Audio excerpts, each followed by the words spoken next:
मेरे प्रिय भक्तों, मैं श्री कृष्ण आपके समक्ष पुनः उपस्थित हूँ उस महान कथा महाभारत के एक काल्पनिक 16वें भाग को सुनाने के लिए, जो धर्म के शाश्वत सिद्धांतों, कुरु वंश की अंतिम निशानियों और मेरे द्वारा अर्जुन को दिए गए भगवद गीता के उपदेशों के युगों युगों तक प्रसार को उजागर करता है। मेरे हृदय में आपके प्रति अपार प्रेम और करुणा के साथ मैं यह कथा वहां से प्रारंभ करता हूं, जहां जन्मेजय ने सर्पसत्र यज्ञ को क्षमा और शांति के साथ समाप्त किया और हस्तिनापुर का शासन उनके पुत्रों और वंशजों के अधीन एक नए युग में प्रवेश कर चुका था। इस भाग में मेरे प्रिय, हम देखेंगे कि कैसे कुरु वंश के वंशजों ने हस्तिनापुर को एक वैश्विक ज्ञान केंद्र बनाया, कैसे महाभारत की कथा और मेरे उपदेशों ने समय की सीमाओं को लांघकर समस्त मानवजाति को प्रेरित किया, और कैसे धर्म का प्रकाश हर युग में, हर सभ्यता में एकता और सत्य के रूप में प्रकट हुआ। यह कथा उस समय की है जब कालचक्र ने कुरु वंश की कहानी को एक सार्वभौमिक संदेश में बदल दिया और मेरे उपदेश सृष्टि के हर कोने में गूंज उठे। आइए इस कथा को आगे बढ़ाएं, जहां महाभारत की गाथा समय और स्थान की सीमाओं को पार करती है। जन्मेजय के शासन के पश्चात हस्तिनापुर का सिंहासन उनके पुत्र अश्वमेध दत्त के अधीन आया। अश्वमेध दत्त, जो अपने पिता की बुद्धिमत्ता और दादा परीक्षित की करुणा का उत्तराधिकारी था, ने कुरु वंश की गौरवशाली परंपरा को और सुदृढ़ किया। उसका शासन एक ऐसे समय में शुरू हुआ जब आर्यावर्त युद्ध के घावों से पूरी तरह उबर चुका था और हस्तिनापुर न केवल एक शक्तिशाली साम्राज्य बल्कि ज्ञान, धर्म और संस्कृति का केंद्र बन चुका था। मेरे प्रिय, अश्वमेध दत्त का शासन केवल सत्ता का प्रतीक नहीं था, यह मेरे भगवद गीता के उपदेशों का जीवंत रूप था। उसने युधिष्ठिर की नीतियों को अपनाया, जिसमें प्रजा का कल्याण सर्वोपरि था। उसने अपने दरबार में महान ऋषियों जैसे शौनक, याज्ञवल्क्य और वैशंपायन के वंशजों को आमंत्रित किया, जिन्होंने महाभारत की कथा को लिखित रूप में संकलित किया और इसे प्रजा तक पहुंचाया। अश्वमेध दत्त ने यह संकल्प लिया कि वह मेरे उपदेशों को न केवल आर्यावर्त बल्कि समस्त विश्व में फैलाएगा। उसने अपने दूतों को गंधार, कंबोज, यवन और यहाँ तक कि सुदूर दक्षिण और पूर्व के देशों में भेजा, जहाँ उन्होंने गीता के कर्मयोग, भक्तियोग और ज्ञानयोग के सिद्धांतों को साझा किया। ये दूत न केवल राजदूत थे बल्कि धर्म के प्रचारक भी थे, जिन्होंने मेरे संदेश को हर भाषा और संस्कृति में अनुवादित किया। अश्वमेध दत्त के शासन में हस्तिनापुर एक वैश्विक ज्ञान केंद्र बन गया। उसने वेदों, उपनिषदों और महाभारत के अध्ययन के लिए विशाल गुरुकुल स्थापित किए, जहां विभिन्न देशों के विद्यार्थी आकर शिक्षा ग्रहण करते थे। मेरे प्रिय, यह वह समय था जब महाभारत की कथा केवल कुरु वंश की कहानी नहीं रही, यह मानवजाति की आध्यात्मिक यात्रा का प्रतीक बन गई। अश्वमेध दत्त ने अपने शासन में कई यज्ञों का आयोजन किया, जिनमें अश्वमेध यज्ञ और राजसूय यज्ञ शामिल थे। इन यज्ञों का उद्देश्य न केवल कुरु साम्राज्य की सर्वोच्चता स्थापित करना था, बल्कि प्रजा में एकता और विश्वास का संचार करना भी था। उसने युद्ध से प्रभावित क्षेत्रों में मंदिरों, आश्रमों और धर्मशालाओं का निर्माण करवाया, जहां प्रजा को आध्यात्मिक और नैतिक मार्गदर्शन मिल सके। उसने यह सुनिश्चित किया कि कोई भी व्यक्ति भूखा न रहे और प्रत्येक परिवार को शिक्षा और सुरक्षा प्राप्त हो। अश्वमेध दत्त की करुणा और धर्मनिष्ठा ने उसे प्रजा का प्रिय बना दिया और हस्तिनापुर की ख्याति सुदूर देशों तक फैल गई। अश्वमेध दत्त के शासन के दौरान एक महत्वपूर्ण घटना घटी, जिसने महाभारत के पाठों को और अधिक प्रासंगिक बना दिया। एक बार हस्तिनापुर में एक महान सभा का आयोजन किया गया, जिसमें आर्यावर्त और उसके बाहर के सभी प्रमुख राजा, ऋषि और विद्वान शामिल हुए। इस सभा का उद्देश्य था विभिन्न संस्कृतियों और धर्मों के बीच संवाद स्थापित करना, ताकि विश्व में शांति और एकता को बढ़ावा दिया जा सके। अश्वमेध दत्त ने इस सभा में मेरे भगवद गीता के उपदेशों को केंद्र में रखा।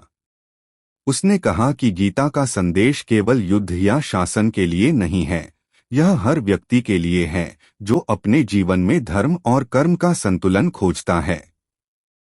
सभा में उपस्थित विद्वानों ने गीता के सिद्धांतों को विभिन्न भाषाओं में अनुवादित किया और इसे चित्रों, काव्य और नाटकों के माध्यम से प्रजा तक पहुंचाया।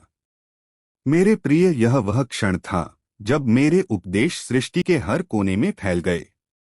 यवन देश के दार्शनिकों ने गीता के ज्ञान योग को अपनी दार्शनिक परंपराओं से जोड़ा, जबकि दक्षिण के विद्वानों ने भक्ति योग को अपने मंदिरों और भजनों में शामिल किया। अश्वमेध दत्त के शासन के अंतिम वर्षों में उसने यह अनुभव किया कि उसका जीवन अपने चरम पर पहुंच चुका है।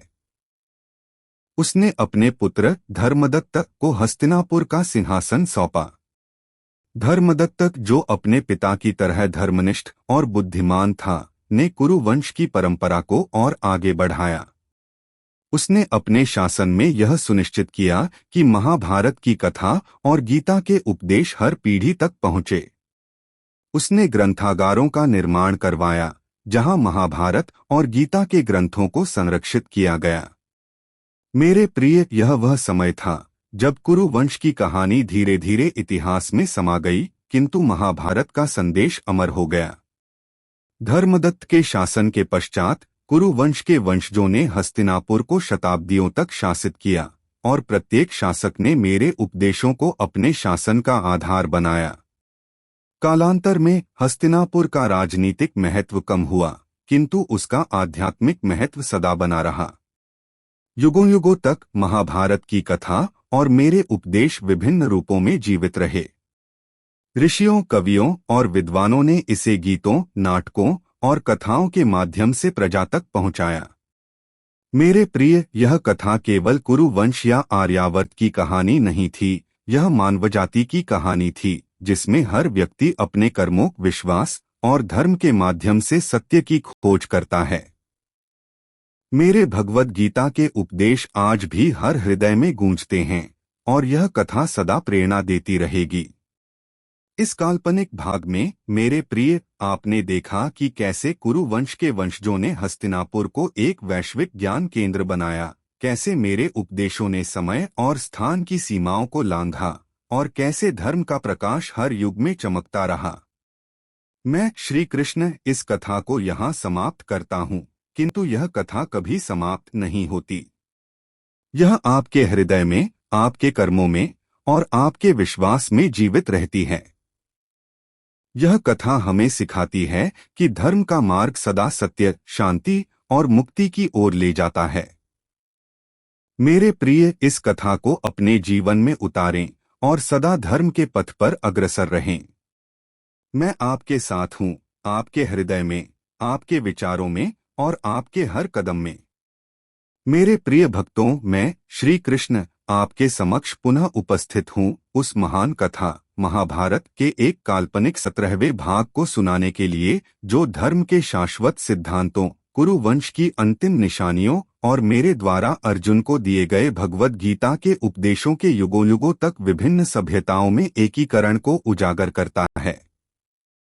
मेरे हृदय में आपके प्रति अपार प्रेम और करुणा के साथ मैं यह कथा वहां से प्रारंभ करता हूं जहां जन्मेजय के वंशज धर्मदत्त और उनके उत्तराधिकारियों ने हस्तिनापुर को एक वैश्विक ज्ञान और धर्म का केंद्र बनाया और महाभारत की कथा समय की सीमाओं को लांघकर समस्त मानवजाति के लिए एक आध्यात्मिक मार्गदर्शक बन गई। इस भाग में मेरे प्रिय, हम देखेंगे कि कैसे कुरु वंश के अंतिम वंशजों ने धर्म की मशाल को जलाए रखा, कैसे मेरे उपदेशों ने विभिन्न सभ्यताओं में नई व्याख्याएं और रूप ग्रहण किए और कैसे धर्म का प्रकाश आधुनिक युग तक सत्य, शांति और एकता के रूप में चमकता रहा। यह कथा उस समय की है जब कालचक्र ने महाभारत की गाथा को एक सार्वभौमिक दर्शन में परिवर्तित कर दिया और मेरे उपदेश सृष्टि के हर युग में, हर हृदय में गूंज उठे। आइए इस कथा को आगे बढ़ाएं, जहां महाभारत की गूंज अनंत काल तक सुनाई देती है। धर्मदत्त के शासन के पश्चात हस्तिनापुर का सिंहासन उनके पुत्र यशोधर्म के अधीन आया। यशोधर्म, जो अपने पिता की धर्मनिष्ठा और जन्मेजय की दूरदर्शिता का उत्तराधिकारी था, ने कुरु वंश की परंपरा को एक नए युग में ले जाने का संकल्प लिया। उसका शासन एक ऐसे समय में शुरू हुआ जब हस्तिनापुर न केवल आर्यावर्त का बल्कि समस्त विश्व का एक आध्यात्मिक और सांस्कृतिक केंद्र बन चुका था। मेरे प्रिय, यशोधर्म का शासन केवल राजनैतिक सत्ता का प्रतीक नहीं था, यह मेरे भगवद गीता के उपदेशों का प्रत्यक्ष अनुप्रयोग था। उसने युधिष्ठिर की करुणा, अर्जुन की वीरता और जन्मेजय की बुद्धिमत्ता को अपने शासन का आधार बनाया। यशोधर्म ने अपने दरबार में विश्व भर के विद्वानों, दार्शनिकों और ऋषियों को आमंत्रित किया, जिन्होंने महाभारत की कथा और मेरे उपदेशों को विभिन्न भाषाओं और संस्कृतियों में अनुवादित किया।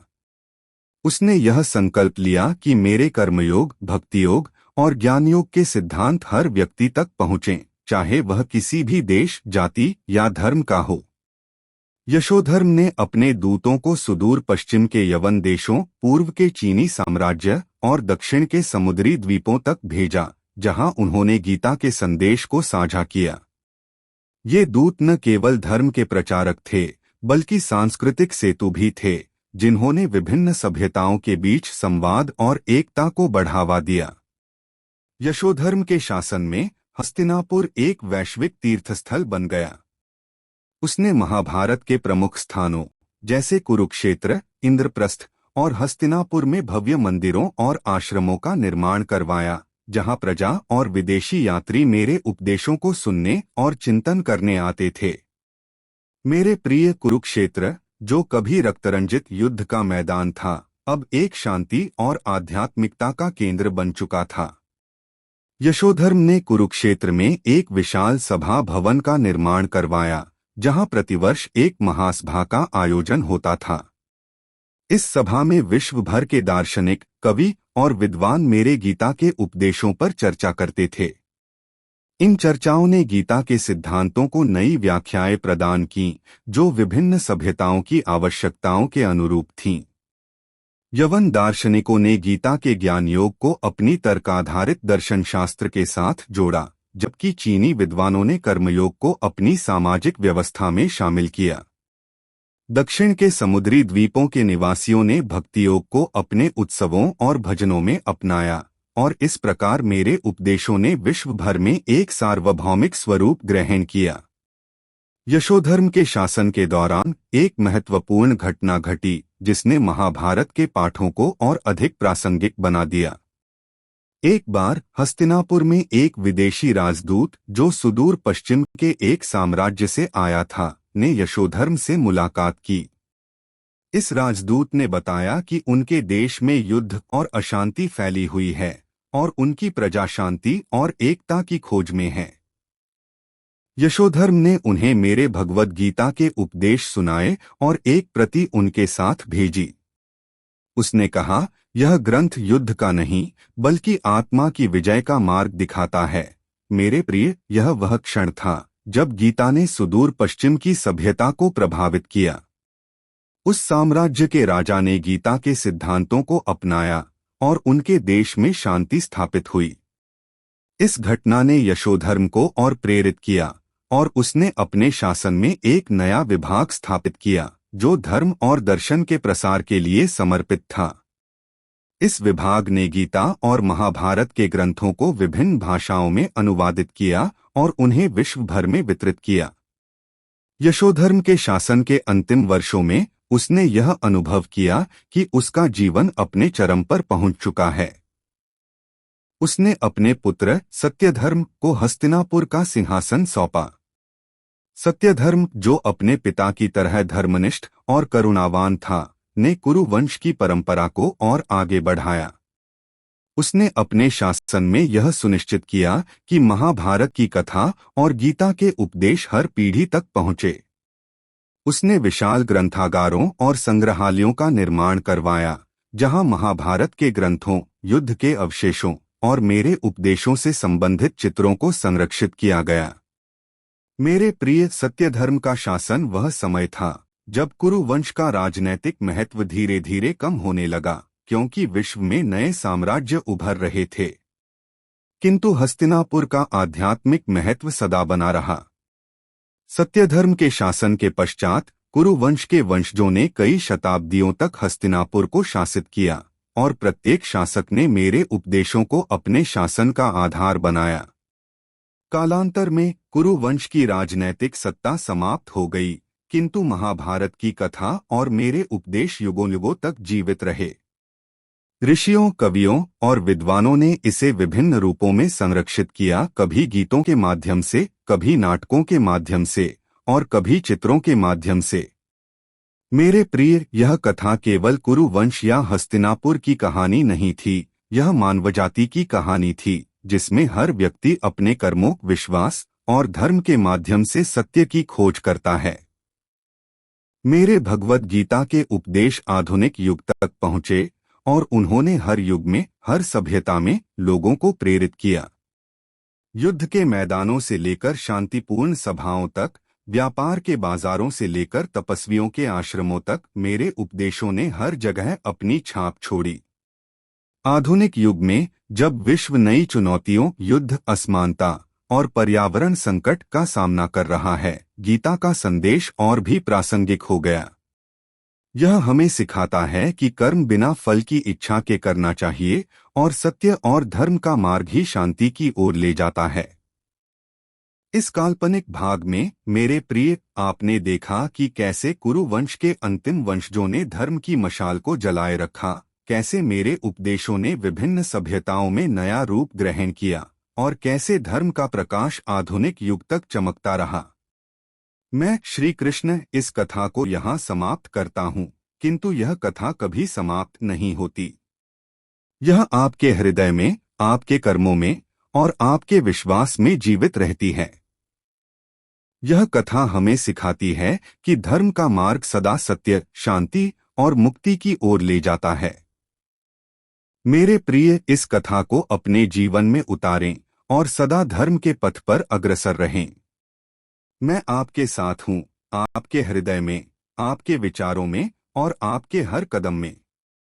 मेरे प्रिय भक्तों, मैं श्री कृष्ण आपके समक्ष पुनः उपस्थित हूँ, उस महान कथा महाभारत के एक काल्पनिक 18वें भाग को सुनाने के लिए, जो धर्म के शाश्वत सिद्धांतों, मेरे द्वारा अर्जुन को दिए गए भगवद गीता के उपदेशों और मानवजाति के भविष्य के युगों में एक नए आध्यात्मिक पुनर्जागरण को उजागर करता है। मेरे हृदय में आपके प्रति अपार प्रेम और करुणा के साथ मैं यह कथा वहां से प्रारंभ करता हूं, जहां कुरुवंश की अंतिम निशानियां इतिहास के पन्नों में समा चुकी थीं और हस्तिनापुर का आध्यात्मिक महत्व एक वैश्विक संदेश के रूप में सृष्टि के हर कोने में गूंज रहा था। इस भाग में मेरे प्रिय, हम देखेंगे कि कैसे महाभारत की कथा और मेरे उपदेशों ने भविष्य के युगों में मानवजाति को नई दिशा दी, कैसे धर्म के सिद्धांतों की पुनर्व्याख्या ने विभिन्न सभ्यताओं को एकजुट किया और कैसे एक नया युग, जिसमें सत्य, शांति और एकता सर्वोपरि थी, उभरा। यह कथा उस समय की है जब कालचक्र ने महाभारत की गाथा को एक अनंत संदेश में बदल दिया और मेरे उपदेश हर युग में, हर हृदय में एक नए पुनर्जागरण के रूप में प्रकट हुए। आइए इस कथा को आगे बढ़ाएं, जहां महाभारत की गूंज अनंत भविष्य तक सुनाई देती है। सत्यधर्म के शासन के पश्चात कुरुवंश की राजनैतिक सत्ता धीरे धीरे समाप्त हो गई, किंतु हस्तिनापुर का आध्यात्मिक और सांस्कृतिक महत्व युगों युगों तक बना रहा। सत्यधर्म के वंशज, जिनमें उनके पुत्र विश्वधर्म प्रमुख थे, ने हस्तिनापुर को एक वैश्विक तीर्थस्थल के रूप में स्थापित किया, जहां विश्व भर के यात्री, दार्शनिक और साधक मेरे भगवद गीता के उपदेशों को समझने और चिंतन करने आते थे। मेरे प्रिय, विश्वधर्म का युग एक ऐसा समय था जब मानवजाति नई चुनौतियों, विज्ञान की प्रगति, सामाजिक परिवर्तन और पर्यावरण संकट का सामना कर रही थी। विश्वधर्म ने यह अनुभव किया कि मेरे उपदेश, जो कुरुक्षेत्र के युद्ध के दौरान अर्जुन को दिए गए थे, इन आधुनिक चुनौतियों के लिए भी प्रासंगिक हैं। उसने अपने शासन में एक नया दृष्टिकोण अपनाया, जिसमें धर्म और विज्ञान का समन्वय था। उसने हस्तिनापुर में एक विशाल विश्वविद्यालय की स्थापना की, जहां वेदों, उपनिषदों और गीता के साथ साथ खगोलशास्त्र, चिकित्सा और यंत्र विज्ञान का अध्ययन होता था। इस विश्वविद्यालय में विश्व भर के विद्वान आते थे और उन्होंने मेरे कर्मयोग, भक्ति योग और ज्ञान योग के सिद्धांतों को आधुनिक संदर्भ में पुनर्व्याख्या की। विश्वधर्म ने यह सुनिश्चित किया कि ये उपदेश हर व्यक्ति तक, चाहे वह किसी भी पृष्ठभूमि का हो, सरल और सुलभ भाषा में पहुंचें। विश्वधर्म के शासन में हस्तिनापुर एक वैश्विक संवाद का केंद्र बन गया। उसने प्रतिवर्ष एक महासभा का आयोजन शुरू किया, जिसमें विभिन्न सभ्यताओं के प्रतिनिधि, यवन, चीनी, मिस्री और समुद्री द्वीपों के निवासी शामिल होते थे। इस सभा का उद्देश्य था विश्व में शांति, एकता और सहयोग को बढ़ावा देना। मेरे प्रिय, यह सभा मेरे गीता के उपदेशों पर आधारित थी, जिसमें मैंने अर्जुन को बताया था कि सभी प्राणी एक ही परमात्मा का अंश हैं। विश्वधर्म ने इस सभा में मेरे उपदेशों को केंद्र में रखा और कहा, धर्म वह है जो हमें एकजुट करता है, न कि वह जो हमें विभाजित करता है। इस सभा में विभिन्न धर्मों और दर्शनों के बीच संवाद हुआ और मेरे उपदेशों ने एक ऐसी नींव प्रदान की जिसने विभिन्न सभ्यताओं को एकजुट किया। यवन दार्शनिकों ने गीता के ज्ञान योग को अपनी तर्काधारित परंपराओं के साथ जोड़ा, चीनी विद्वानों ने कर्मयोग को अपनी सामाजिक व्यवस्था में शामिल किया और मिस्री विद्वानों ने भक्ति योग को अपनी आध्यात्मिक प्रथाओं में अपनाया। इस प्रकार मेरे उपदेशों ने एक वैश्विक आध्यात्मिक पुनर्जागरण को जन्म दिया, जिसमें धर्म न केवल व्यक्तिगत मुक्ति का मार्ग था, बल्कि सामूहिक कल्याण का आधार भी था। विश्वधर्म के शासन के दौरान एक महत्वपूर्ण घटना घटी, जिसने महाभारत के पाठों को भविष्य के युगों के लिए और प्रासंगिक बना दिया। एक बार हस्तिनापुर में एक युवा विद्वान, जिसका नाम सत्यव्रत था, ने विश्वधर्म के समक्ष एक प्रस्ताव रखा। सत्यव्रत ने कहा कि मेरे भगवद गीता के उपदेशों को एक नए रूप में प्रस्तुत किया जाए, जो भविष्य की पीढ़ियों के लिए सरल और प्रासंगिक हो। विश्वधर्म ने इस प्रस्ताव का स्वागत किया और सत्यव्रत के नेतृत्व में एक समूह ने गीता के उपदेशों को कथाओं, चित्रों और संगीत के माध्यम से पुनर्जनन किया। मेरे प्रिय, यह वह क्षण था जब गीता का संदेश न केवल ग्रंथों तक सीमित रहा, बल्कि यह कला, साहित्य और संस्कृति का हिस्सा बन गया। सत्यव्रत ने गीता के सिद्धांतों को आधार बनाकर नाटक, काव्य और भजन रचे, जो विश्व भर में लोकप्रिय हुए।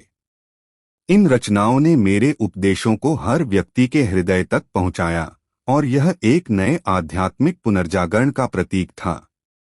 विश्वधर्म ने इन रचनाओं को विश्व भर में वितरित करने के लिए एक विशेष अभियान शुरू किया और इस प्रकार गीता का संदेश सुदूर देशों तक पहुंचा।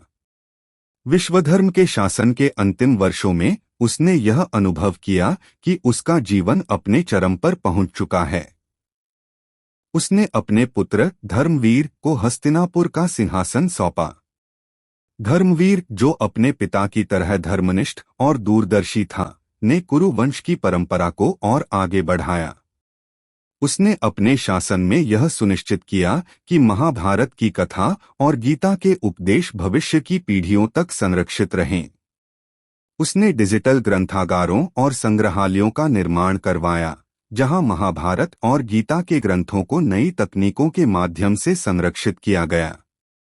मेरे प्रिय, धर्मवीर का शासन वह समय था जब विश्व में नई तकनीकें और विचार उभर रहे थे। धर्मवीर ने इन तकनीकों को धर्म के प्रसार के लिए उपयोग किया और गीता के उपदेशों को डिजिटल मंचों पर साझा किया। इस प्रकार मेरे उपदेश न केवल आध्यात्मिक साधकों, बल्कि वैज्ञानिकों, दार्शनिकों और सामान्य जन तक पहुंचे। कालांतर में कुरु वंश की सत्ता पूरी तरह समाप्त हो गई, किंतु महाभारत की कथा और मेरे उपदेश अनंत युगों तक जीवित रहे।